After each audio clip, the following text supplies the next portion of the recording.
तो विद्यार्थियों, शुरू करते हैं आज पीरियोडिक टेबल, है ना। पीरियोडिक टेबल केमिस्ट्री का एक बेसिक फंडामेंटल चैप्टर, जिसमें अपन जो पढ़ने वाले हैं, तो पीरियोडिक टेबल क्या है, क्यों जरूरत पड़ी इसको पढ़ने की, क्यों ये चैप्टर हमारी जिंदगी में आया, क्यों बना होगा, है ना। जैसे अभी 11th क्लास की केमिस्ट्री का सबसे पहला चैप्टर तो आता है मोल्स, मोल कॉन्सेप्ट आता है, जिसमें हम एटम्स को काउंट करना सीखते हैं, है ना। पहले तो आपको गिनती सिखाई जाती है, काउंटिंग ऑफ एटम, है ना। अभी तक देखो चैप्टर्स की अगर हम बात करें जो अभी तक अपने आए हैं, तो पहला जो आता है वो आता है मोल कॉन्सेप्ट।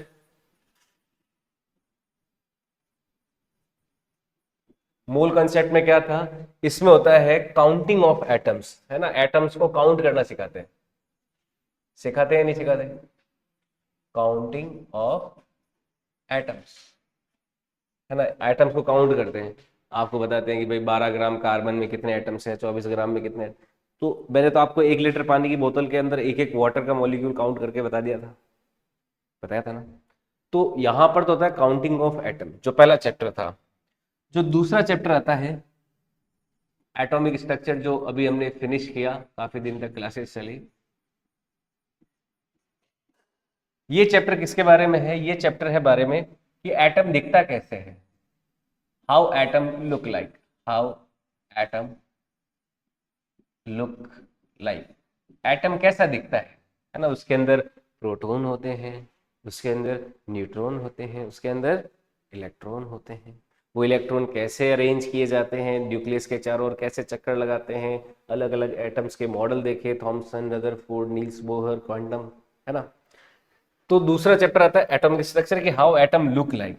फिर ये तीसरा आता है पीरियोडिक टेबल, पीरियोडिक टेबल। अब देखो क्या हुआ था, जब साइंटिस्ट लोगों ने एटम्स के बारे में देखना शुरू किया, तो उन्होंने ये पाया कि भाई साहब, गोल्ड का एटम अलग है, आयरन का एटम अलग है, हाइड्रोजन का एटम अलग है। यानी कि डिफरेंट डिफरेंट एलिमेंट्स के एटम क्या होते हैं, अलग अलग होते हैं। तो उन एटम्स का जो क्लासिफिकेशन है, कि अलग अलग एटम कितने टाइप के होते हैं और उनको किस तरह से क्लासिफाई करके पढ़ा जा सकता है ना। जैसे पूरी दुनिया, दुनिया का क्लासिफिकेशन क्या है, अलग अलग देश हैं। तो वैसे ही पूरे जितने भी एटम्स हैं उनमें भी कैटेगरीज बनाई गई, कि कुछ एस ब्लॉक के हैं, कुछ पी ब्लॉक के हैं, कुछ डी ब्लॉक के हैं, कुछ एफ ब्लॉक के हैं। इस तरह से एटम्स का जो क्लासिफिकेशन है ना, एलिमेंट्स का क्लासिफिकेशन, उनको कैटेगरी में कैटेगराइज करना, कि ये इसमें इतने हैं, इसमें इतने, उनको सिस्टमैटिकली पढ़ना। तो वो किस में आते हैं, इस चैप्टर में आने वाले पीरियोडिक टेबल में। ये क्या हो गया, सिस्टमैटिक स्टडी या फिर क्लासिफिकेशन ऑफ एलिमेंट्स। ये हो जाता है classification of atoms, atoms oblique elements.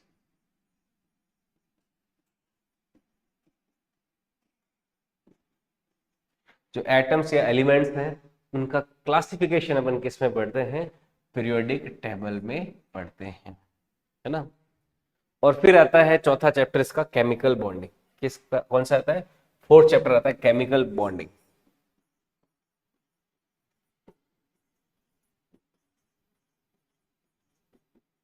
और ये चैप्टर अपन को क्या सिखाता है, कि आपने ये जो अलग अलग एटम्स का क्लासिफिकेशन किया है ना, ये आपस में कैसे बॉन्ड बनाते हैं। क्योंकि बाद में ये देखा गया कि हाइड्रोजन ऑक्सीजन के साथ बॉन्ड बनाता है, चिपक के रहता है, तो पानी बना देता है। तो बाद में क्या देखा जाता है, केमिकल बॉन्डिंग में अपन क्या देखते हैं फिर, कि how atoms combine to each other, है ना। एक दूसरे से कंबाइन कैसे होते हैं, how atoms join each other. तो इस तरीके से पूरा हमारा ये चार चैप्टर बड़े फंडामेंटल चैप्टर हैं। मैं बार बार आपको एक स्ट्रक्चर दिमाग में बैठा रहा हूं कि इन चैप्टर्स में है क्या। तो ये स्ट्रक्चर आपको दिमाग में रखनी है, तो ये पहले नोट कर लीजिए। अब देखो, पीरियोडिक टेबल में ये जो क्लासिफिकेशन हुआ एटम्स और एलिमेंट्स का, ये क्लासिफिकेशन कई तरह के अलग अलग साइंटिस्ट ने दिया, है ना। डॉबिनियर, न्यूलैंड, है ना, ऐसे कई तरह के साइंटिस्ट लोग थे।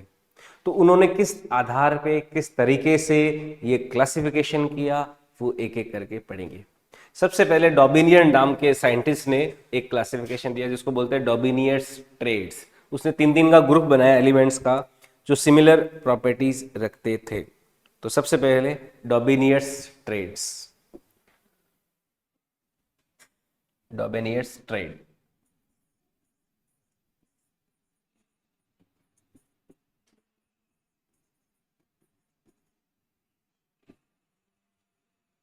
इसमें क्या किया गया, इसमें जो अलग अलग एलिमेंट्स हैं ये देखा गया कि ऐसे कौन से एलिमेंट्स हैं, मतलब तीन तीन का ग्रुप बनाया गया। उन तीन तीन के ग्रुप में एलिमेंट्स को रखा गया और देखा गया कि मतलब ये जो सेम प्रॉपर्टी रखते हैं इनको तीन के ग्रुप में रख लो, है ना।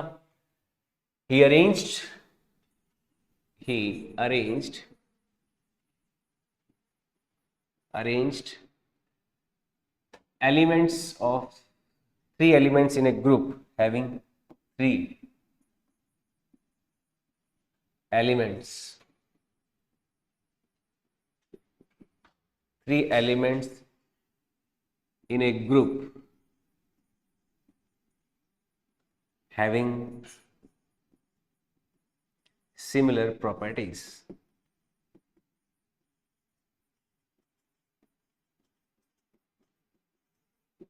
तो डॉबिनियर ने क्या किया, ऐसे तीन तीन एलिमेंट्स को साथ में लिया और उनको एक ग्रुप में रखा जिनकी प्रॉपर्टीज क्या थी, सेम थी, है ना।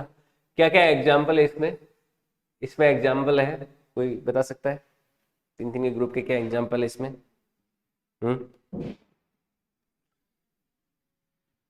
एक तो है देखो, lithium, sodium and potassium. Lithium, sodium and potassium. Lithium का मास नंबर 7 होता है, इसका 23 होता है, इसका 39 होता है ना। यहाँ पर जो आपका सोडियम है, सोडियम का यहाँ पे अगर मास देखा जाए तो क्या देखने को मिलेगा कि जो सोडियम का 23 मास नंबर है वो लिथियम और पोटेशियम के मास नंबर का एवरेज है ना। तो यहाँ पे ली ना के लिथियम, सोडियम, पोटेशियम जो है सिमिलर प्रॉपर्टीज शो करते हैं। आप ये फर्स्ट ग्रुप के एलिमेंट्स हैं, तीनों एक एक इलेक्ट्रॉन डोनेट करने के लिए 8 इलेक्ट्रॉन पूरे करने तो तीनों एक एक इलेक्ट्रॉन डोनेट करते हैं। इलेक्ट्रॉन रिच स्पीसीज है ना, हाईली मेटालिक होते हैं। तो सारी प्रॉपर्टीज लगभग इनमें क्या आती है, सिमिलर। तो पहले डॉबिनियर ने प्रयास किया, लिथियम, सोडियम और पोटेशियम को तीनों को एक साथ रखा और उसने ये तर्क दिया कि देखो सोडियम का जो मास है उन दोनों का क्या रहा है, एवरेज आ रहा है ना, मास नंबर। डोमिनियर के ट्राइड्स में एक और एग्जांपल था फैकोनी का। किसका था, फैकोनी, फेरस, कोबाल्ट, निकल।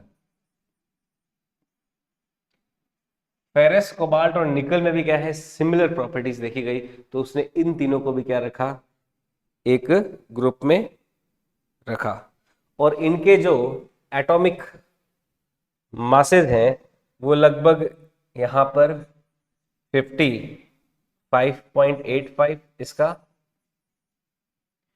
कोबाल्ट का 58.93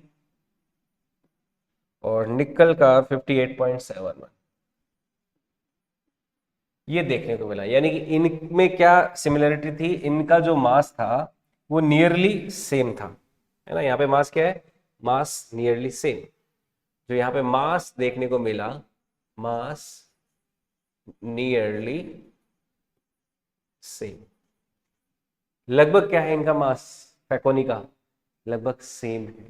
तो ये चीज यहाँ पे देखने को मिली फैकोनी में, फेरस, कोबाल्ट और निकल में। तो डॉबिनियर ने क्या किया, इसे भी अपने ट्राइड का हिस्सा बनाया, इन तीनों को भी अपने ट्राइड का है। पॉइंट में क्यों है, मास पॉइंट में नहीं हो सकता क्या, एवरेज एटॉमिक मास पॉइंट में आ सकता है।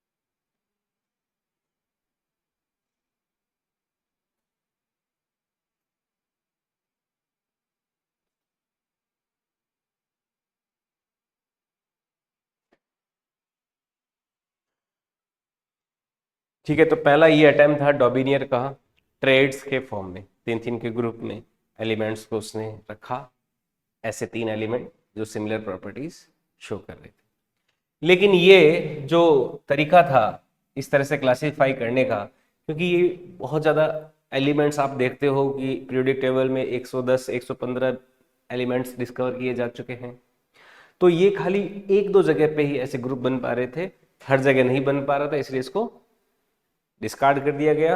तो यहाँ पे एक नोट ले लेना, नोट क्या है, ये जो प्रोसेस था या फिर ये जो तरीका था, ये limited to only few elements, ये है limited to only few elements, तो डिस्कार्डेड।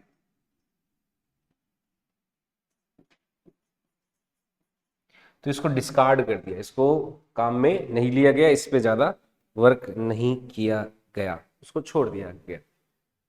फिर अगला साइंटिस्ट आया और उसने फिर एक क्लासिफिकेशन का तरीका दिया, वो था न्यूलैंड्स ऑक्टेव रूल, है ना, न्यूलैंड्स ऑक्टेव रूल, नोट कर लिया, आगे बढ़े। तो बाद में आया न्यूलैंड, न्यूलैंड नाम के साइंटिस्ट ने कुछ और मेहनत की, उसने और कुछ बताया, तो Newland octave rule, Newland octave octave principle. तो न्यूलैंड का ऑक्टेव प्रिंसिपल क्या कहता है, न्यूलैंड ने ये देखा, क्या देखा न्यूलैंड ने, उसने ये देखा कि जब हम एटम्स को उनके मास के इंक्रीजिंग ऑर्डर में अरेंज करते हैं, तो जो आठवां सीरीज में आठवां एलिमेंट आता है, वो पहले एलिमेंट के साथ क्या करता है, सिमिलर प्रॉपर्टीज शो करता है ना। उसने एक्चुअल में ये बताया कि जो एलिमेंट्स है, एटम्स हैं, वो अपने मासेस के पीरियोडिक फंक्शन होते हैं, यानी कि जब उनके उनके मास के पैटर्न में अरेंज किया जाता है, तो वो पीरियोडिक प्रॉपर्टी यानी कि रिपीट होने वाली प्रॉपर्टी को शो करते हैं, है ना। तो properties of elements are periodic function of their masses, इसका स्टेटमेंट कैसे देंगे, प्रॉपर्टीज प्रॉपर्टीज प्रॉपर्टीज, या फिर इसको जनरल लॉ में ना बोल के केवल ऑक्टेव, न्यूलैंड का जो ऑक्टेव प्रिंसिपल उसी में चलते हैं एक बार। When atoms are arranged in increasing order of their masses, then eighth element of series indicates similar properties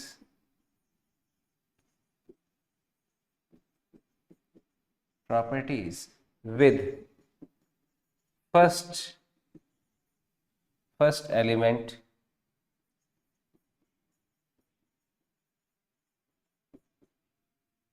of series।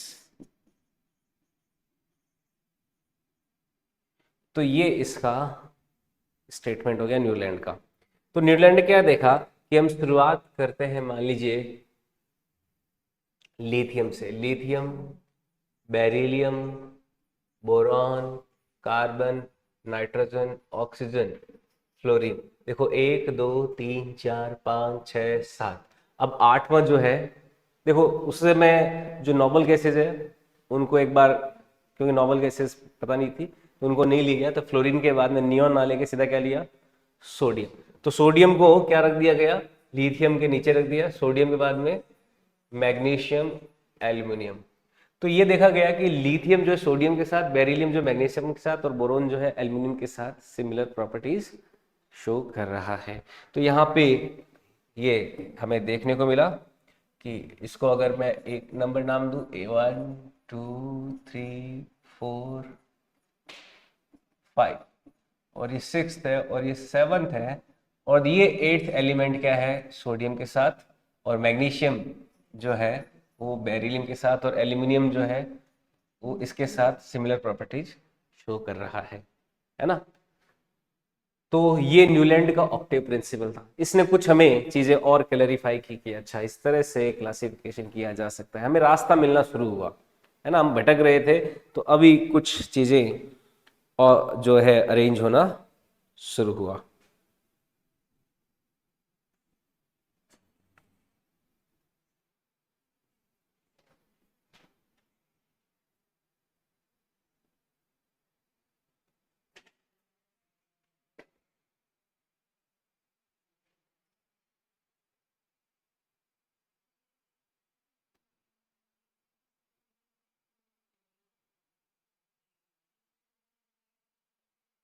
ठीक है, तो ये भी ठीक ठाक था अपने आप में। और पर इसमें भी दिक्कत क्या थी कि ये जो हल्के एलिमेंट्स है ना पीरियोडिक टेबल के, एल्यूमिनियम 15 या 20 तक के, वहां तक तो ये ठीक ठाक बैठ रहा था, पर बाद में आगे नहीं बैठ रहा था। तो नोट क्या है, it it explain it explains behaviour of lighter elements but fail for heavier elements, है ना। ये लाइटर एलिमेंट्स के लिए तो ठीक है, पर हैवियर एलिमेंट्स पे क्या हो जाता है, फेल हो जाता है। ठीक है, ये था न्यूलैंड्स का ऑक्टेव प्रिंसिपल। क्लियर, आई बात समझ में। फिर नेक्स्ट साइंटिस्ट आया लॉदर मेयर। कौन आया, लॉदर मेयर। ठीक है, लॉदर मेयर्स क्लासिफिकेशन, तीसरा जो नाम आया वो आया Lothar Meyer's classification. Lothar Meyer's classification.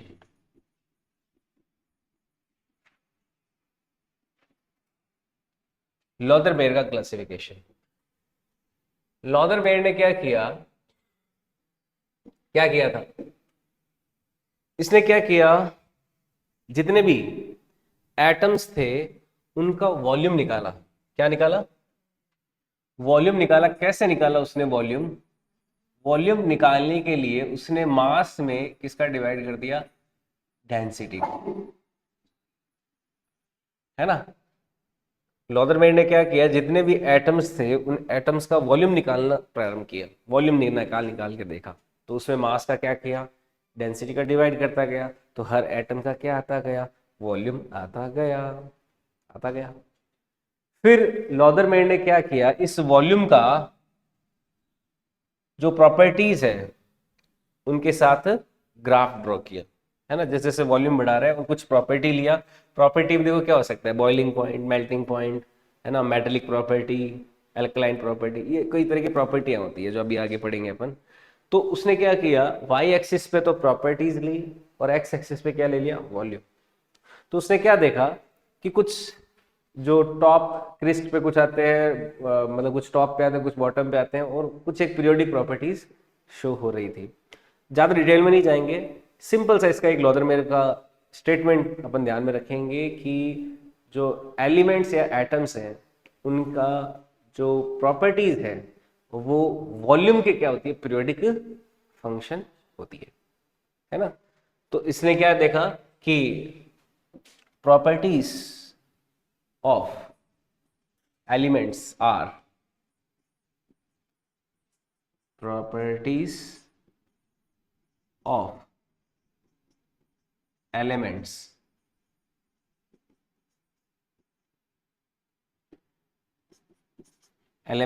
are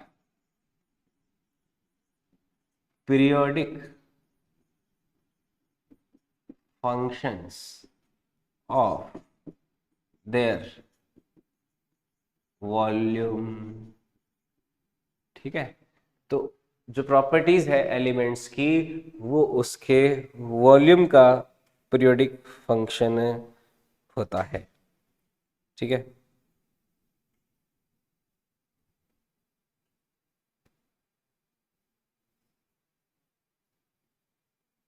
हम्म।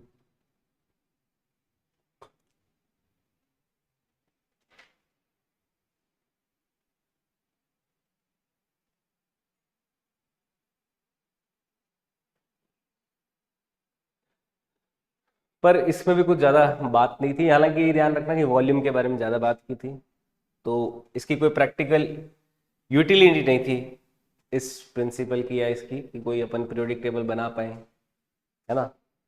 और वैसे मैंने आपको बताया कि जो एटम्स होते हैं उनकी डेंसिटी, न्यूक्लियस होते हैं उसकी डेंसिटी तो लगभग सेम रहती है, हालांकि एटम्स की अलग अलग होती है ना। तो एक वॉल्यूम क्या था, एक फिजिकल प्रॉपर्टी थी, तो उसने वॉल्यूम एक फिजिकल प्रॉपर्टी अलग अलग जो होती है को देखना प्रारंभ किया, और ये देखा कि वो मास के साथ कोरिलेट हो रही है, तो उसने एक प्रॉपर्टीज के लिए एक पीरियोडिक फंक्शन का एक लॉ बना दिया वॉल्यूम के लिए।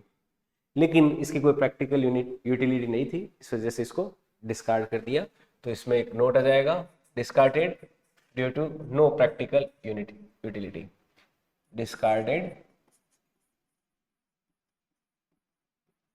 ड्यू टू नो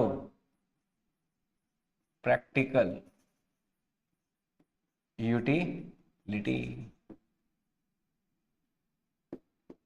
कोई प्रैक्टिकल यूटिलिटी नहीं थी, इसलिए इसको क्या कर दिया, इस लॉ को फिर डिस्कार्ड कर दिया, फिर नया आया।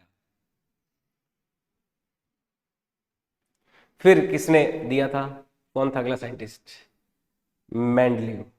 कौन था, Mendeleev's periodic table.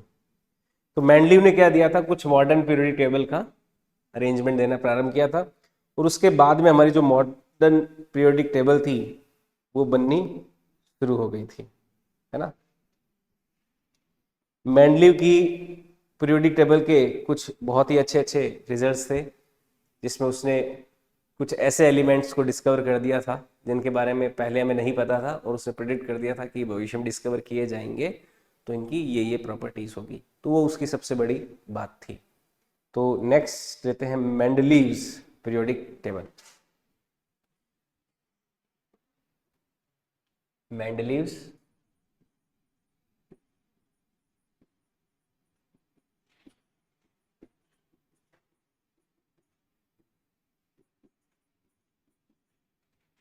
Mendeleev's periodic table. Mendeleev ने देखो सीधा सीधा बोल दिया कि तुम इतने टाइम से ये मास मास मास मास कर रहे हो, तो बस ये मास जो है क्या है, कोई भी जो एटम्स हैं उनकी जितनी भी प्रॉपर्टीज उन्होंने सबके बोल दिया, उसने बोला वॉल्यूम, बॉइलिंग पॉइंट, जितनी भी दूसरी होती है फिजिकल या केमिकल प्रॉपर्टीज, वो उसके मासेस का पीरियोडिक फंक्शन होता है। तो उसने एक लॉ दे दिया पीरियोडिक टेबल का, लॉ में उसने कन्वर्ट कर दिया कि physical and chemical properties, physical and chemical properties of elements are periodic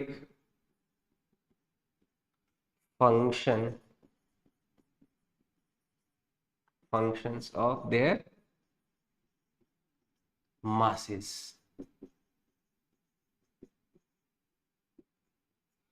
ये इसका स्टेटमेंट हो गया कि जो फिजिकल और केमिकल प्रॉपर्टी है एलिमेंट्स की, वो उनके मासेस का क्या होता है, पीरियोडिक फंक्शन होता है। ठीक है, तो ये मेंडलीव की पीरियोडिक टेबल थी।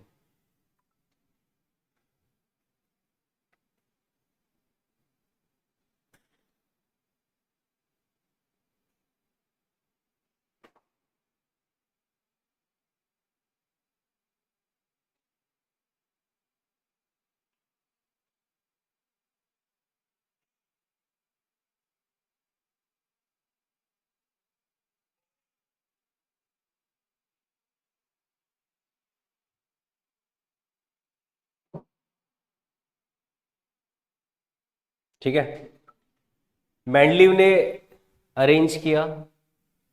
मेंडलीव की पीरियोडिक टेबल जो बनाई गई थी, है ना, उसकी खासियत क्या क्या थी? पहला पॉइंट तो इसने सबसे पहली बार कॉलम्स एंड रोज में एलिमेंट्स को अरेंज किया।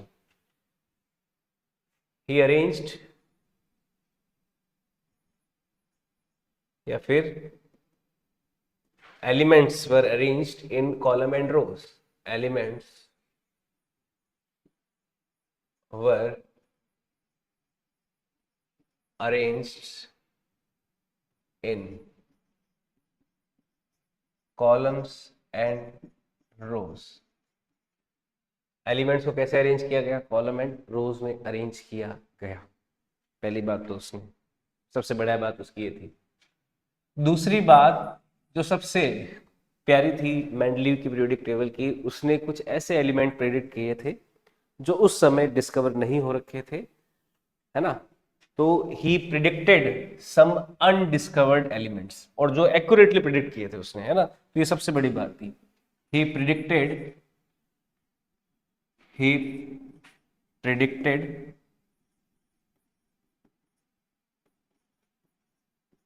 some undiscovered undiscovered elements accurately, which later discovered, accurately, which later discovered।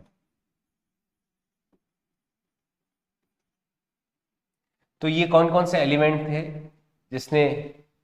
जिसको इसने एक्यूरेटली प्रेडिक्ट कर दिया और वो बाद में डिस्कवर हुए थे? उनको देखो, समझते हैं। जैसे उसने क्या बताया कि एक तो उसने बोला था एका एल्यूमिनियम, जो कि बाद में बना था गैलियम एंड जर्मेनियम, जो बाद में बने थे। उसने एका एल्यूमिनियम और एका सिलिकॉन, है ना, तो ये उसने प्रिडिक्ट कर दिए थे। एल्यूमिनियम से, एल्यूमिनियम के ऊपर, है ना, सिलिकॉन के नीचे, इस तरह से। तो उसने क्या प्रिडिक्ट किया था? एक तो था जिसका नाम था एका एल्यूमिनियम, एका एल्यूमिनियम इसको बोलते हैं।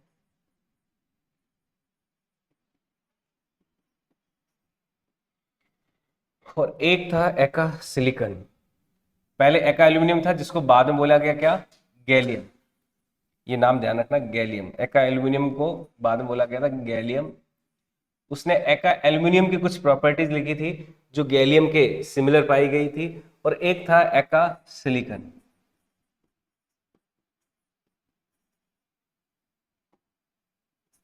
जो बाद में बना जर्मेनियम।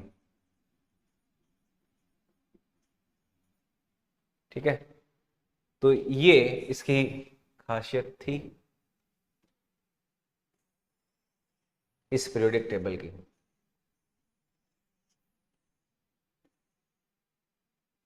और इनमें देखो उसने क्या क्या प्रॉपर्टीज को एक्यूरेटली प्रिडिक्ट किया, है ना। एका एल्यूमिनियम का उसने मास बताया कि 68 होगा, और पता है मिला कितना? 70। उसने एका सिलिकॉन का मास बताया 72, और मिला कितना? 72.6। उसने प्रिडिक्ट किया था कि एका एल्यूमिनियम जो भी मिलेगा उसका मास कितना होगा? 68 होगा। ये क्या है? उसका मास है ना, मास। तो ये तो देखो प्रिडिक्टेड हो गया, ये तो था प्रिडिक्टेड।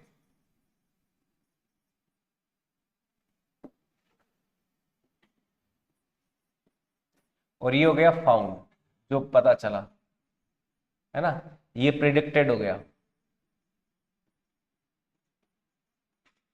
और ये क्या हो गया? फाउंड, जो बाद में पता चला।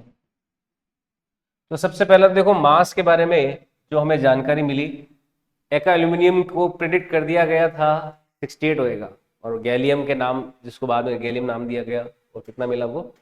70। इसके अलावा डेंसिटी जो है, डेंसिटी इसकी डेंसिटी प्रेडिक्ट की गई थी कि 5.9 होनी चाहिए और वाकई में वो 5.94 मिली, जो कि बहुत बड़ी बात थी अपने आप में, इतना ज़्यादा एक्यूरेसी। और एका सिलिकॉन की डेंसिटी 5.5 प्रेडिक्ट की गई थी, जो बाद में मिली 5.36 जाके। डेंसिटी के अलावा मेल्टिंग पॉइंट प्रेडिक्ट किए गए। जो एका एल्यूमिनियम है उसका मेल्टिंग पॉइंट प्रेडिक्ट किया गया था कि काफी लो होने वाला है इसका, और वो मिला भी 30.2, बहुत ही कम। और इसका प्रेडिक्ट किया गया था कि बहुत हाई होगा, एग्जैक्टली डेटा तो नहीं दिया पर हाई बोला, और वो बाद में पता भी चला कि ये 1231 है केल्विन में, केल्विन। तो इतना ये होता है। फिर इसके ऑक्साइड के फॉर्मूले वगैरह भी प्रेडिक्ट किए गए।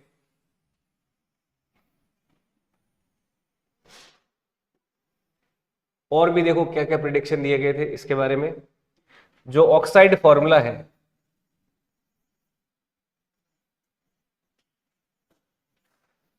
ये बताया गया था ऑक्साइड फॉर्मूला कोई E2O3 टाइप का होगा, E2O3 का टाइप का, और बाद में पता चला वो Ga2O3 टाइप का मिला भी है।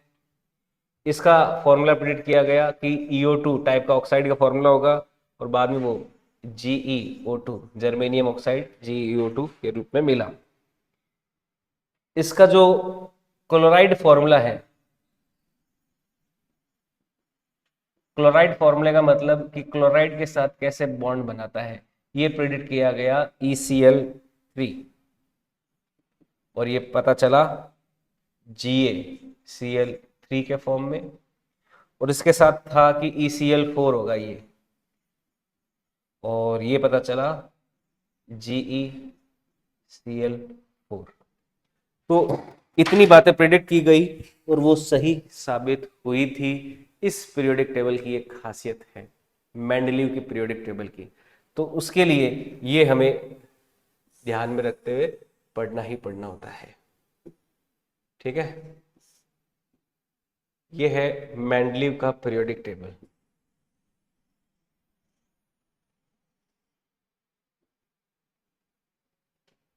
आई बात समझ में?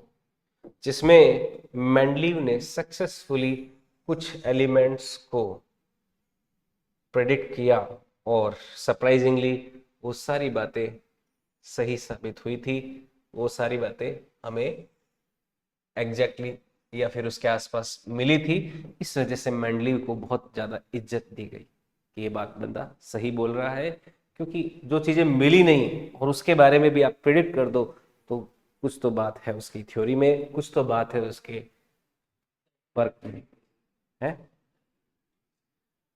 इतना एक्यूरेट ट्रेंड्स देखे ना उसने, उसने पैटर्न देखा, पैटर्न देख के उसने प्रेडिक्ट कर लिया। हम्म,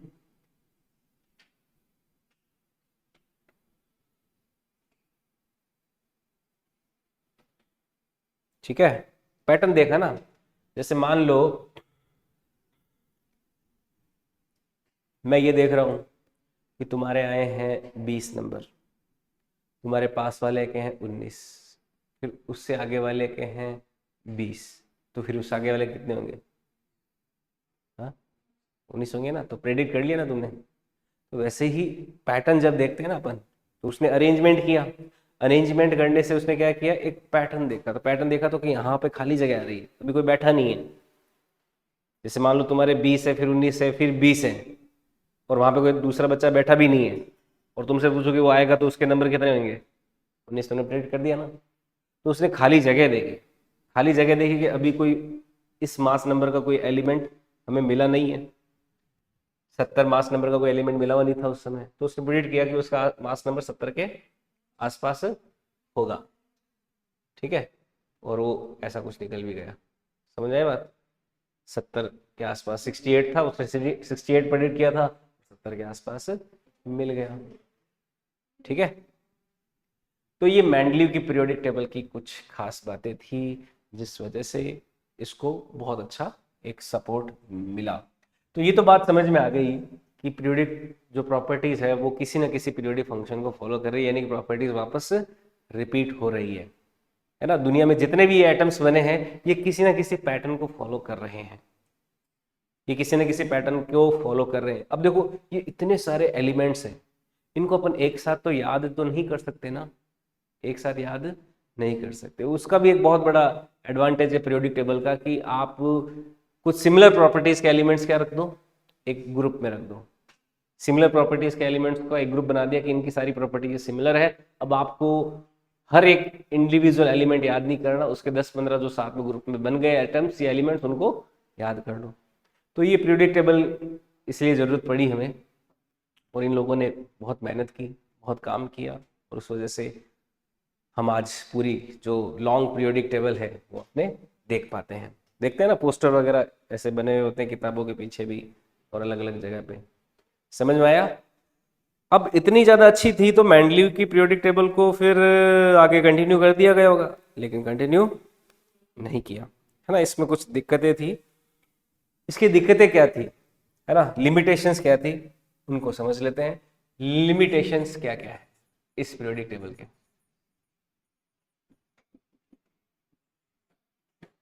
ये जो पीरियोडिक टेबल बनाई थी उसका पहला लिमिटेशन ये था कि इसने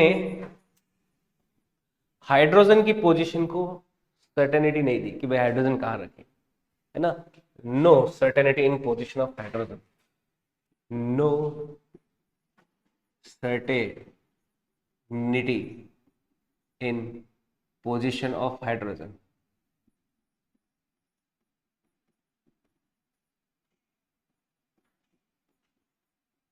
तो हाइड्रोजन कहाँ रखें इसने ये बता ही नहीं पा रहा था, है ना।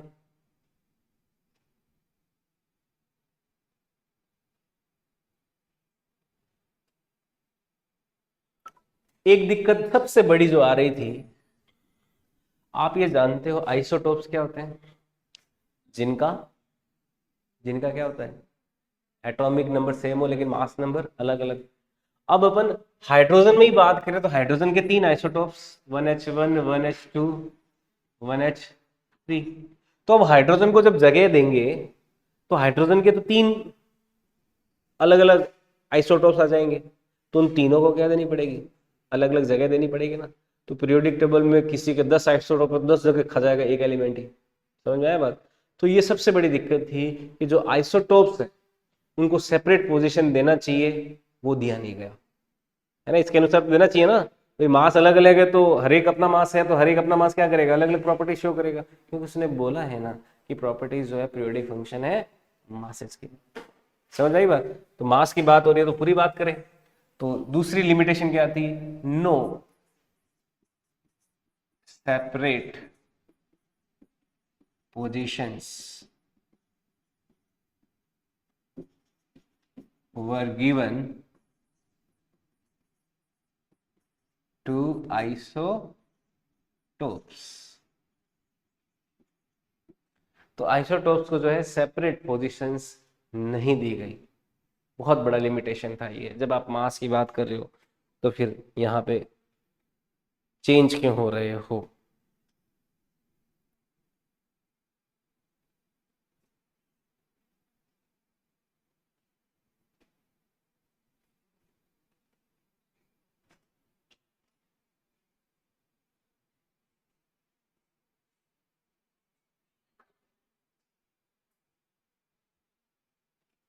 ठीक है। तीसरा लिमिटेशन क्या था, जब मेंडलीव ने ये पीरियोडिक टेबल दी तो उसने बोला कि भाई अपन मासेस को क्या करेंगे, पीरियोडिक फंक्शन में ऑर्डर कर मतलब अरेंज करेंगे।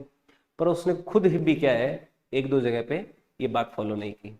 तो no strict order of masses was not followed strictly, order of masses was not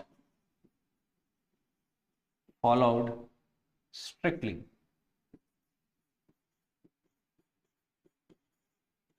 तो जो मासेस का ऑर्डर है वो स्ट्रिक्टली फॉलो नहीं किया गया था। कहाँ नहीं फॉलो किया गया था, एग्जाम्पल पूछे जा सकते हैं। एग्जाम्पल के तौर पे जो आर्गन है, आर्गन को पोटेशियम से पहले रखा गया, जबकि आर्गन का मास 39.94 है, उसका 39.08 है है ना। आर्गन जिसका 39.94 मास होता है, इसको पोटेशियम से पहले रखा गया, है ना। प्लेस्ड बिफोर पोटेशियम जिसका कितना है 39.04। तो आर्गन को बाद में रखना चाहिए था, पोटेशियम को पहले, पर उसने खुद ने भी ये काम नहीं किया। उसको पूछा गया क्यों, उसने बोला कि भाई सेट नहीं हो रहा मामला, है ना। तो स्ट्रिक्टली उसने भी फॉलो नहीं किया। तो ये एक एग्जाम्पल ध्यान रखना। इसके अलावा एक और एलिमेंट था जिसके साथ उसने ये गद्दारी की, जिसके साथ इसने भेदभाव किया, अपनी बात से मुकरा। जो टेल्यूरियम है उसको आयोडीन से पहले रख दिया। टेल्यूरियम को 127.6 है इसका मास, प्लेस्ड बिफोर आयोडीन। आयोडीन का जो मास था वो लगभग 126 के आसपास है, 126.9। ठीक है। तो यहां पर भी ये क्या कर दी उसने, गड़बड़ कर दी, है ना। I don't know, I don't care.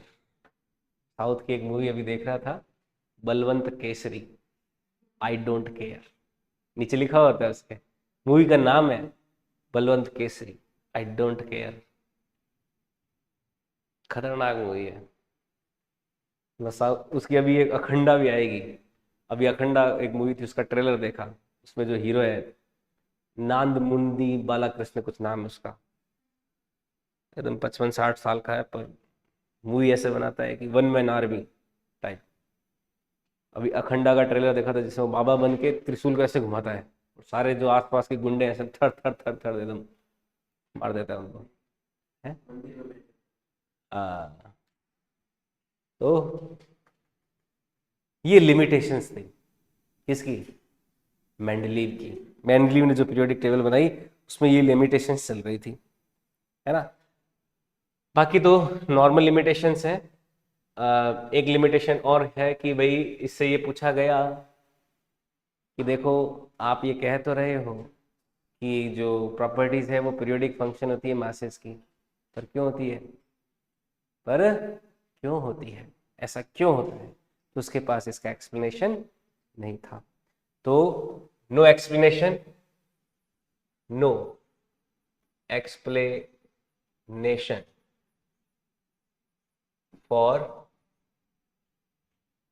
periodic nature of masses, periodic function of mass।